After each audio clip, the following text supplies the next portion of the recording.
موسیٰ اجعل لنا الہن کما لہم آلہہ۔ قرآن کی آیت ہے موسیٰ ایک ایو جا خدا سانو بھی لے دے اسی منو متھا ٹیکیے۔ میں کہا فٹے منہ توڑا وہ ہونے دا تسی ویکھیا کہ کیویں رب نے تہاڈی مدد کیتی ہے تو ہن پتھر دا بت منگدے پے ہو میرے کولوں۔ تو عجیب و غریب سوال کرتے تھے۔ تو کہنے لگے رب سوتا ہے؟ موسیٰ علیہ السلام نے ان کو ڈانٹ دیا۔ اللہ تعالیٰ نے کہا نہیں، ایسا کر رات کو نا 2 پیالے لے کے کھڑے ہو جا پانی کے، خیال کرنا یہ پیالے گرنے نہ پائیں۔ موسیٰ علیہ السلام بڑے طاقتور ہستی تھے، وہ پیالے لے کے کھڑے ہو گئے، کھڑے کھڑے کھڑے کھڑے، اونگ آنے لگی۔ ایک جھٹکا لگا سنبھال لیا، دوسرا لگا سنبھال لیا، تیسرا جھٹکا لگا تو پیالے گر گئے، ٹوٹ گئے، پانی بہہ گیا۔ کہ موسیٰ سمجھانے کے لیے تھا اگر تیرا رب بھی سو جائے تو یہ زمین آسمان کے پیالے ایسے ہی ٹوٹ کے بکھر جائیں گے۔ لا تأخذہ سنۃ ولا نوم، لا تأخذہ سنۃ ولا نوم۔ نہ وہ سوتا ہے، نہ وہ اونگتا ہے، نہ وہ کھاتا ہے، نہ وہ پیتا ہے، نہ وہ روتا ہے، نہ وہ حاجت مند ہے، نہ اس کی کوئی عمر گزرتی ہے۔ وہ ہر قسم کے رنگ و روپ سے پاک ہے، ہر قسم کے زمان و مکان سے پاک ہے، ہر قسم کی حاجات سے پاک ہے، سب کو دیتا ہے لینے سے پاک ہے، سب کو کھلاتا ہے کھانے سے پاک ہے، سب کو مارتا ہے مرنے سے پاک ہے، سب کو سلاتا ہے سونے سے پاک ہے، سب پر حاوی ہے کوئی اس پر حاوی نہیں، سب کے اوپر چھایا ہوا ہے کوئی اس پہ چھایا ہوا نہیں۔ یہ ہمارے اوپر ہمارے نبی کا احسان ہے کہ انہوں نے بتایا کہ اس کائنات کا بنانے والا ایک اللہ ہے، ایک صمد احد لم یلد ولم یولد ولم یکن له کفوا احد۔ الحمد للہ الذی بعث فی الامیین رسولا منہم یتلو علیہم آیاتہ ویزکیہم۔ عزیز طلبہ و طالبات، آپ بہت کچھ یہاں پڑھ رہے ہیں اور ساری نسل ہماری یونیورسٹیز میں پڑھ رہی ہے۔ چند ایک ایسے سوال ہیں جن کا جواب دنیا کی کسی یونیورسٹی کے پاس کوئی نہیں، اور بڑے سے بڑے اسکالر بھی اپنے علم سے اس کا جواب دینے میں بالکل انگوٹھا چھاپ ہے کہ اس کائنات کو کس نے بنایا ہے۔ اس سوال کا جواب دنیا کے کسی علم میں نہیں ہے۔ ہم تو شکر مسلمان ہیں تو ہمیں ماں باپ کی گود سے ہی اللہ کا تعارف ہو گیا۔ بہت پرانی بات ہے، ایک چیکوسلواکین یہاں ملا تھا، رائنڈ میں آیا ہوا تھا، تو میں نے اس سے پوچھا کہ اس کائنات کا بنانے والا کون ہے، کوئی پتہ ہے؟ کہنے لگا اسی کو ڈھونڈنے نکلا ہوں، ابھی تک تو کوئی پتہ نہیں۔ پھر دوسرا سوال ہے کہ اس نے یہ کائنات بنائی کیوں ہے، وہ ہے کون؟ پھر اس نے یہ کائنات بنائی کیوں ہے، اس کا جواب بھی آپ کے پاس کوئی نہیں، کسی کے پاس بھی کوئی نہیں۔ پھر تیسرا سوال ہے میں کیوں پیدا ہوا؟ میں نے کوئی اپلیکیشن دی تھی؟ ان بچیوں نے کوئی درخواست دی تھی کہ ہم نے لڑکی پیدا ہونا ہے، یا ان بچوں نے کوئی درخواست دی تھی کہ ہم نے لڑکا پیدا ہونا ہے؟ یہ عورت بن رہی ہے، یہ مرد بن رہا ہے، یہ دیہاتی ہے، یہ شہری ہے، اور 7 ارب انسان ہیں، سب کی شکلیں مختلف ہیں، آنکھوں کا رنگ مختلف ہے، انگلیوں کے پوروں پر چھپا ہوا پرنٹ مختلف ہے۔ 7 ارب انسانوں میں سے کسی کا یہ پرنٹ کسی کے ساتھ نہیں ملتا۔ تو ایسا باریک بین کون خالق ہے جس نے ہم روشنی میں چیز بناتے ہیں، اور اللہ تعالیٰ ماں کے پیٹ کے اندھیروں میں بناتا ہے۔ یخلقکم فی بطون امہاتکم خلقا من بعد خلق فی ظلمات ثلاث۔ پھر موت کیا چیز ہے؟ کیوں مر جاتے ہیں؟ پیدا ہونے کی درخواست نہیں دی تھی، پیدا کر دیا۔ کیوں پیدا کیا پتہ کوئی نہیں، اب مرنا نہیں چاہتے، لیکن دائیں بائیں موت کے حملے ہو رہے ہیں۔ ایک دن مجھ پر بھی ہو جائے گا، آپ پر بھی ہو جائے گا، اور ہم ایک ماضی کی بھولی بسری داستان بن جائیں گے۔ تم مرتے کیوں ہیں؟ پھر کوئی جلا دیتا ہے، کوئی بہا دیتا ہے، کوئی مٹی میں ملا دیتا ہے، کوئی پرندوں کے سپرد کر دیتا ہے، پارسی وہ اوپر رکھ دیتے ہیں، گدھ آ کے کھا جاتے ہیں۔ تو یہ موت کیا چیز ہے؟ تھوڑا شروع میں میڈیکل میں نے شروع کیا تھا، تو پھر اللہ نے میرا راستہ بدل دیا۔ تو موت کیا چیز ہے، میڈیکل سائنس میں اس کے 200 جواب ہیں، 200، اور ایک بھی صحیح نہیں، سارے غلط، کیونکہ وہ انسانی عقل سے ہیں، تو نہیں پہنچ سکتے۔ پھر موت کے بعد کچھ ہے یا مر گئے اور مٹی ہو گئے؟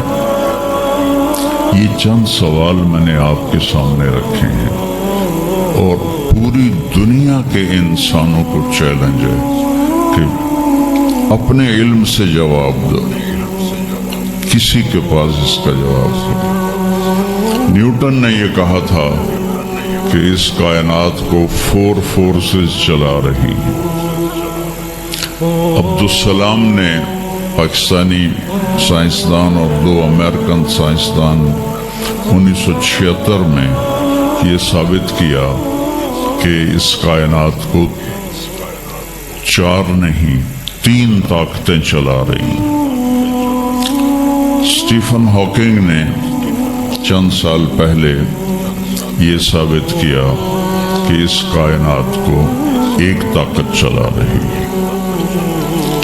اس سے پوچھا گیا وہ اللہ ہے؟ کہنے لگا نہیں، وہ اللہ نہیں ہے، اس کے پاس وحی کا علم نہیں تھا، وہ اتنا ہی اندھا ہے جتنا ایک ان پڑھ اندھا ہے۔ تو اس سے پوچھا گیا کیوں؟ تو کہنے لگا پھر سائنس کی ترقی رک جائے گی اگر اللہ کو مان لیا جائے۔ تو یہ وہ سوال ہیں جن کو جواب ڈھونڈتے ڈھونڈتے عمر گزر جائے گی، آپ ڈھونڈ نہ پاؤ۔ اس لیے ایک بہت بڑا طبقہ ہے جو کہتا ہے اللہ ہے ہی کوئی نہیں، یہ سب کچھ آپ ہی بن گیا ہے، اپنے آپ ہی بن گیا۔ عبد الخالق صاحب نے تو کچھ بھی نہیں کیا، مستریوں نے بھی کچھ نہیں کیا، یہ ہال اپنے آپ ہی کھڑا ہو گیا، اور کرسیاں بھی اپنے آپ بچھ گئیں۔ ایسی بے وقوفوں والی سوچ بھی بلا کوئی قابل تعریف ہے کہ علامہ اقبال نے فرمایا تھا، ہیچ چیزیں خود بخود چیزیں نشد، ہیچ آہن خنجر تیغے نشد، ہیچ حلوائی نشد استاذ کار، تا غلام میں شکر ریزے نشد، مولوی ہرگز نشد مولا روم، تا غلام میں شمس تبریزے نشد۔ اسی دہریت کو، ایتھیسٹ کو یہ ایڈریس کیا ہے کہ کوئی چیز خود بخود نہیں بنتی۔ کبھی دیکھا ہے کہ ہیچ آہن خنجر تیغے نشد، لوہے کا ٹکڑا پڑا ہو اور 1000 سال کے بعد وہ اچانک تلوار میں تبدیل ہو گیا ہو، چھری میں تبدیل ہو گیا ہو، خنجر میں تبدیل ہو گیا ہو؟ کبھی دیکھا ہے؟ ہوتا ایسے.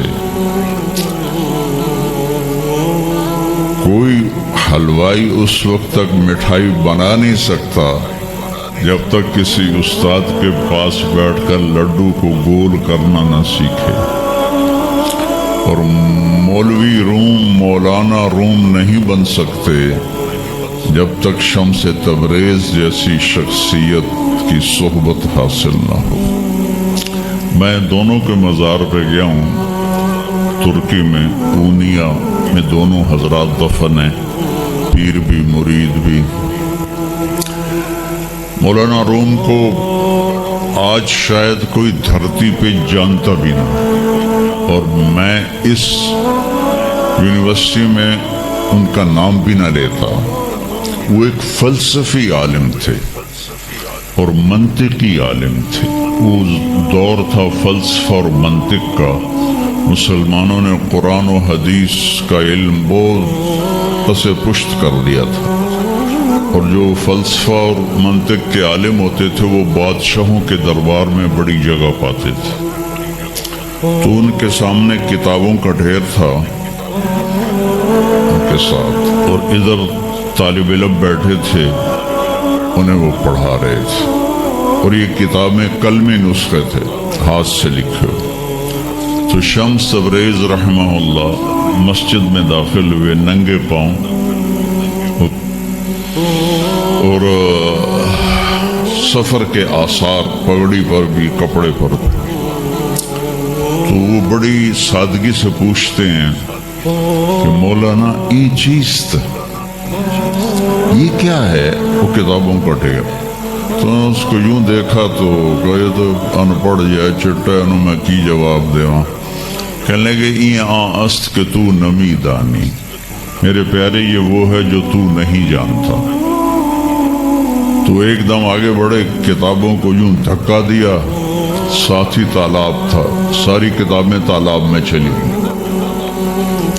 اب نیا پرنٹ نکالنا آج کل تو کوئی مشکل نہیں ہے، کوئی پریشانی کی بات نہیں، نیا پرنٹ مل جائے گا. جس نے ہاتھ سے سینکڑوں کتابیں لکھی ان کو تیرا بیڑا غرق.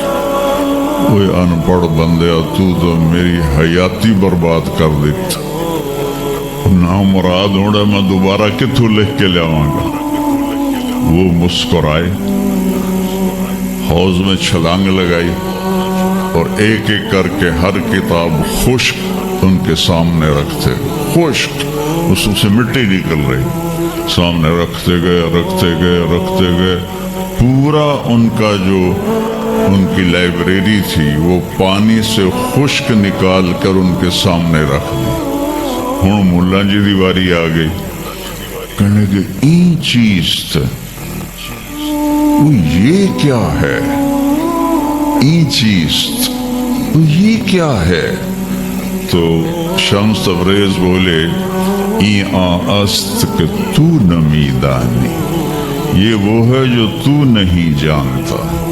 جس کو علامہ رحمت اللہ علیہ نے کہا مولوی ہرگز نہ شد مولا روم تا غلام میں شمس تبریز نہ شد. یہ ہمارے ملتان والے شمس تبریز نہیں ہیں، یہ شمس سبز واری ہیں. شمس تبریز تو وہ قونیہ میں ہے، دونوں کے مزار قریب قریب ہیں، ساتھ ساتھ ہیں. تو ایک طبقہ ادھر چلا گیا کہ آپ ہی بن گیا سب کچھ. ایک دھماکہ ہوا تھا اور ہر چیز بن گئی. وہ دھماکہ فرض کرو اگر یہاں کوئی ٹھا کر دے، کچھ پٹاخہ ہی چھوڑ دے، تو آپ لوگ ان دروازوں سے کیسے نکلو گے؟ بھاگتے ہوئے کہ بڑے آرام سے؟ عبد الخالق صاحب جو تو ہی چڑھ کے جاؤ گے، ساڑی جان بچے.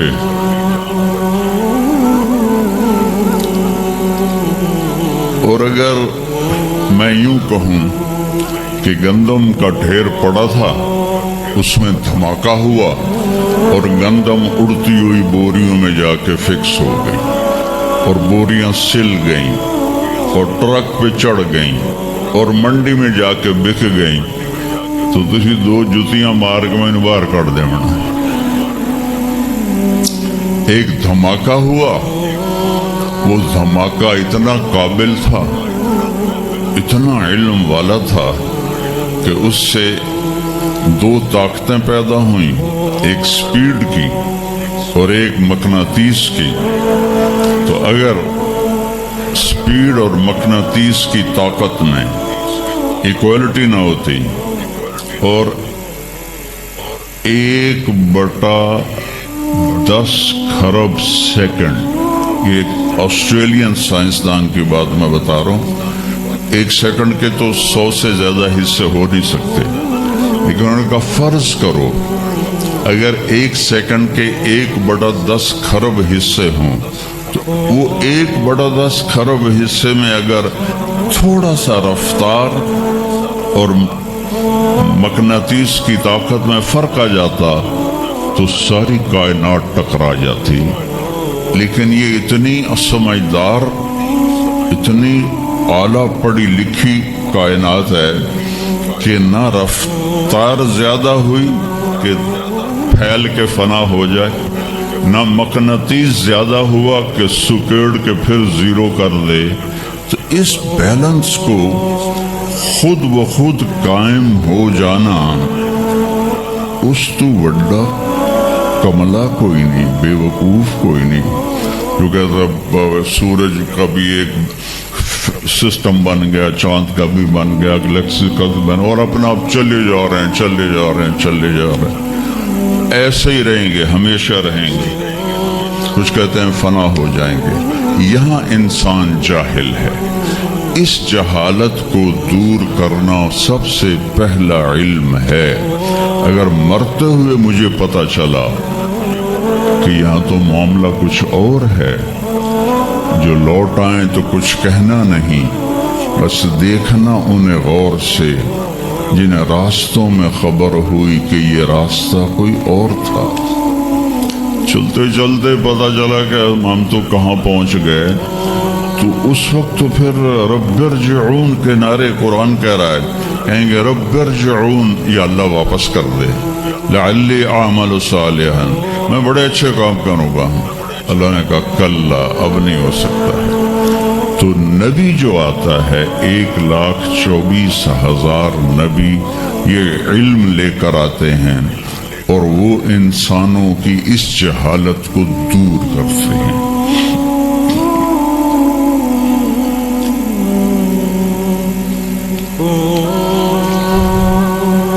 سب سے آخر میں اللہ تعالیٰ نے جناب رسول اللہ صلی اللہ تعالی علیہ وسلم کو پیدا کیا، ان کی زندگی کو قیامت تک کے لیے نمونہ بنانا تھا۔ قیامت تک کے لیے وہ نبی بن کے آئے ہیں۔ لکل قوم ہاد، ہر قوم میں نبی آتے تھے، لیکن ہمارے نبی کے بارے میں اللہ نے کہا وما ارسلناک الا کافۃ للناس بشیرا ونذیرا، ہم نے آپ کو پوری دنیا کے انسانوں کے لیے بھیجا ہے۔ تو اس کے لیے ضروری تھا کہ آپ کی زندگی کی ہر چیز کھلی کتاب کی طرح آج بھی ہمارے سامنے موجود ہو۔ اگر میں آپ کے طریقے پر چلنا چاہوں تو میرے پاس مواد موجود ہو، تو یہ واحد نبی ہیں جن کی ہر چیز اللہ تعالیٰ نے محفوظ کی۔ کسی نبی کی پوری زندگی محفوظ نہیں، کسی نبی کی، آدم علیہ السلام سے لے کر عیسیٰ علیہ السلام تک کسی نبی کی مکمل زندگی موجود نہیں ہے۔ اور ہمارے نبی کی زندگی پیدائش سے لے کر آنکھ بند ہونے تک ایک ایک پل کی زندگی آپ کی ہمارے پاس موجود ہے۔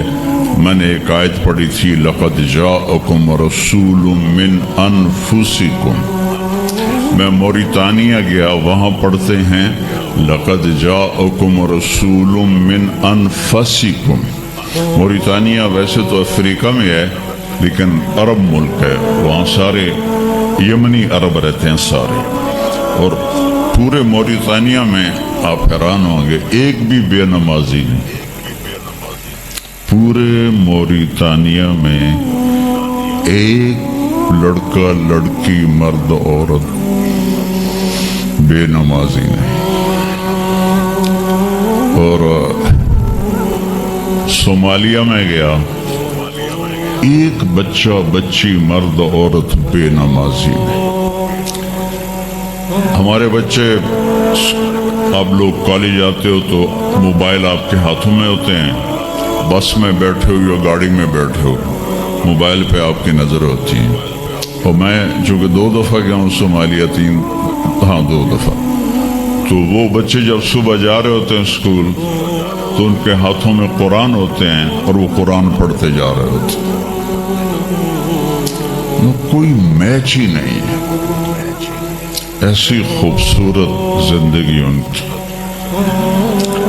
تو آدم سے عیسیٰ علیہ السلام تک کسی نبی کی مکمل 25 نبیوں کے نام قرآن میں ہیں. 25 آئے تو 1,24,000 ہیں. 1,24,000 میں 5 نبی سب سے بڑے ہیں: نوح علیہ السلام، ابراہیم علیہ السلام، موسیٰ علیہ السلام، عیسیٰ علیہ السلام اور محمد علیہ السلام. یہ 5 نبی اولو العزم کہلاتے ہیں.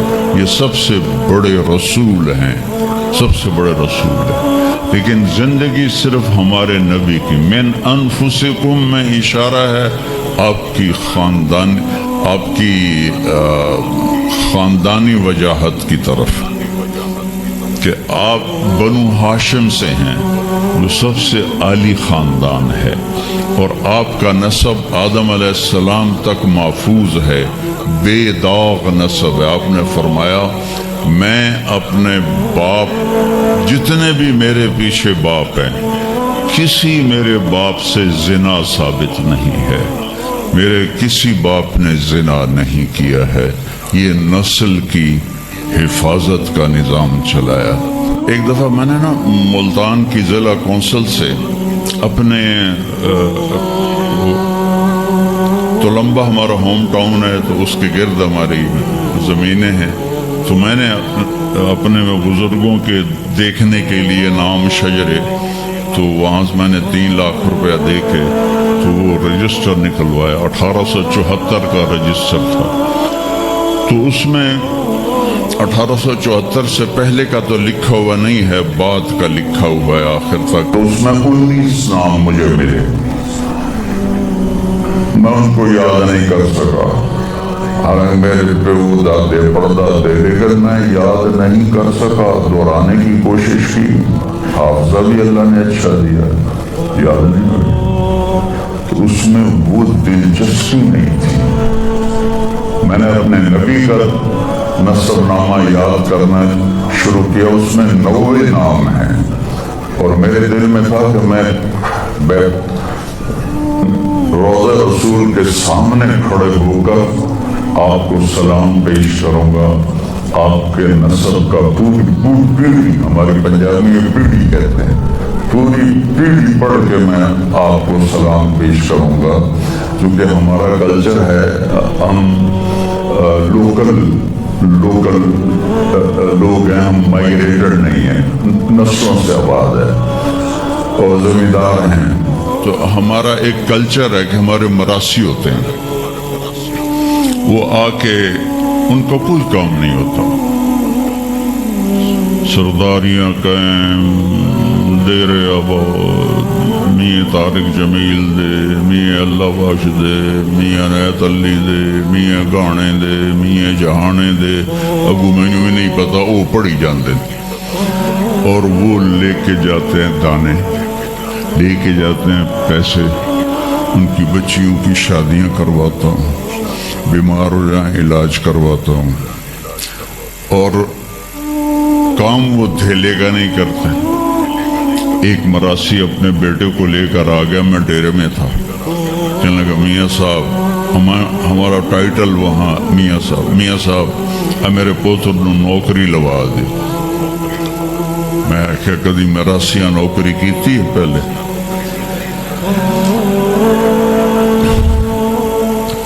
کہنے لگا بھوکے مر گئے ہیں، دیرے اجڑ گئے، زمیندار شہرانوں بڑھ گئے، تو سوا کوئی سانو خیرات ہی نہیں لبدی، تو چلو کوئی نوکری کر لو۔ میں نے اس کے سامنے بیٹھے فون ملایا، فاطمہ شوگر مل کے جو جی ایم تھے میرے دوست تھے، میں نے کہا ایک بچہ بھیج رہا ہوں رکھ لو، انہوں نے کہا بھیج دیں لیبر میں رکھ لوں گا۔ تو میں نے اسی طرح کہہ دیا چاچا انہوں لے جا لیبر اچ رکھ لے سن، بھلا ہوئے سرداریاں قائم۔ چوتھے دن دونوں پھر میرے ڈیرے پر، میں کہا تینوں تو مظفر گڑھ بھیجے آئی تو واپس کیوں آ گیا؟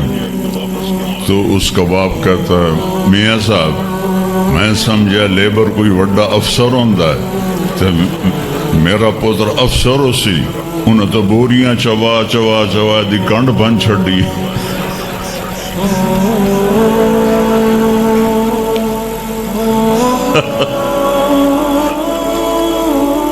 میں نے کہا میں تو پہلے آکی آئی، گراسی جڑے ہوندے نا صرف گلاں دی روٹی کھاندے۔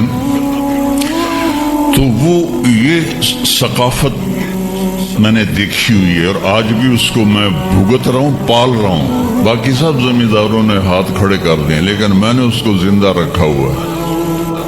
من انفسکم لقد جاءکم رسول من انفسکم۔ یہ واقعہ ہے صبح 10-11 بجے کا، تو آف سیزن تھا، اتنا رش نہیں تھا۔ تو عصر کے بعد میں نکلا نماز پڑھ کے، تو ایک لڑکا بھاگا بھاگا آیا، کہا جی آپ مولانا طارق جمیل ہیں؟ میں کہا جی۔ میں کہا تم مجھے پہچانتے ہو؟ کہا نہیں جی آپ کے ساتھ لوگ تھے کافی، تو میں نے ایک آدمی سے پوچھا کہ یہ کون ہے، تو انہوں نے کہا یہ مولانا طارق جمیل۔ کہا جی میں ابھی عصر کی نماز میں پہلے آ گیا تھا، یہ عصر کے بعد مجھے وہ بات بتا رہا ہے، میں عصر کی نماز سے پہلے آ گیا تھا، پرانی مسجد میں جگہ مل گئی، بیٹھے بیٹھے مجھے نیند آ گئی، تو میں نے خواب میں اللہ کے نبی کو دیکھا، انہوں نے فرمایا کہ طارق جمیل کو بھی میرا سلام کہہ دو۔ تو وہ جو میرا پیڑھی پڑھ کے سلام عرض کرنا تھا وہ بارگاہ رسالت میں قبول ہوا۔ لقد جاءکم رسول من انفسکم، کہاں سے لاؤ گے ایسا رسول کہ جس کی زندگی کی ہر چیز محفوظ ہو۔ پھر افریقہ میں پڑھتے ہیں من انفسکم، انفس کہتے ہیں نفیس کو، کہ ایسا نفیس کوئی ہے۔ ایک بدو عورت تھی، جب آپ تشریف لے گئے نا ہجرت کر کے مدینہ، تو رابغ ایک جگہ آتی ہے، وہاں بھوک لگی، پیاس پہ، تو ایک خیمہ دیکھا، وہاں پہنچے تو ایک بڑھیا بیٹھی تھی، اس کا نام تھا ام معبد الخزاعیہ۔ تو آپ نے سوال کیا ماں جی ہم مسافر ہیں، کوئی کھانے کو ملے گا؟ تو نے کہا بیٹا قحط کا زمانہ ہے، کچھ بھی نہیں ہے۔ ایک بکری بیمار اور کمزور اور بن بیاہی کھڑی ہوئی تھی، تو آپ نے کہا اس بکری سے دودھ نکال لوں؟ تو اس نے ایسے بڑی حیرت سے دیکھا کہ یہ عرب ہو کہ ایسی بات کر رہا ہے کہ اس بکری سے دودھ نکال لوں؟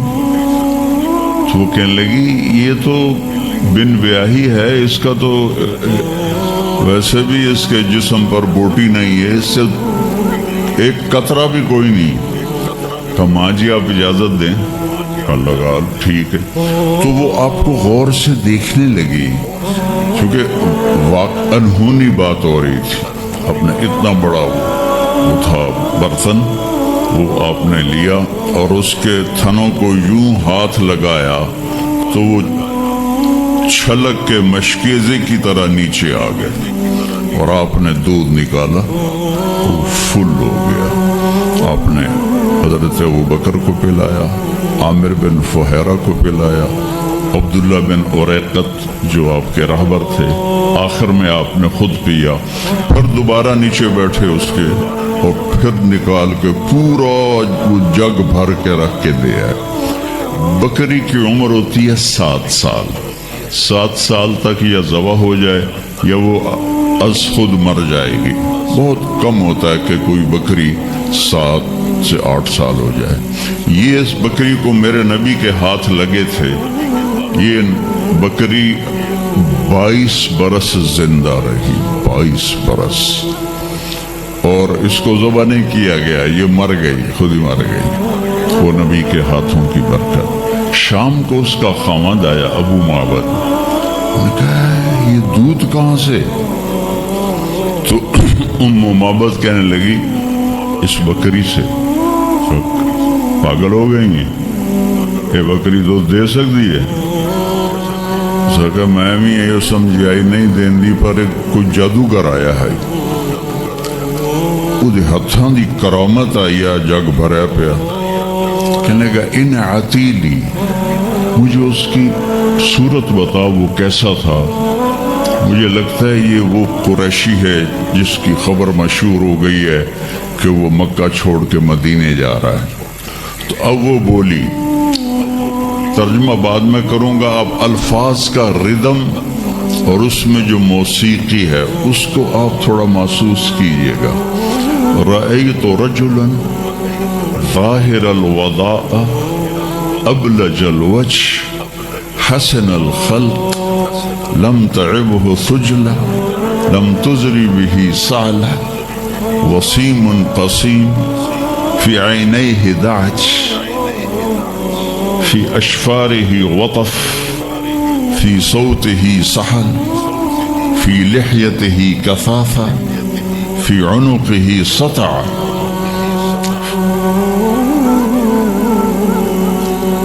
إذا تكلم علاه البهاء وإذا سكت علاه الوقار من أنفسكم۔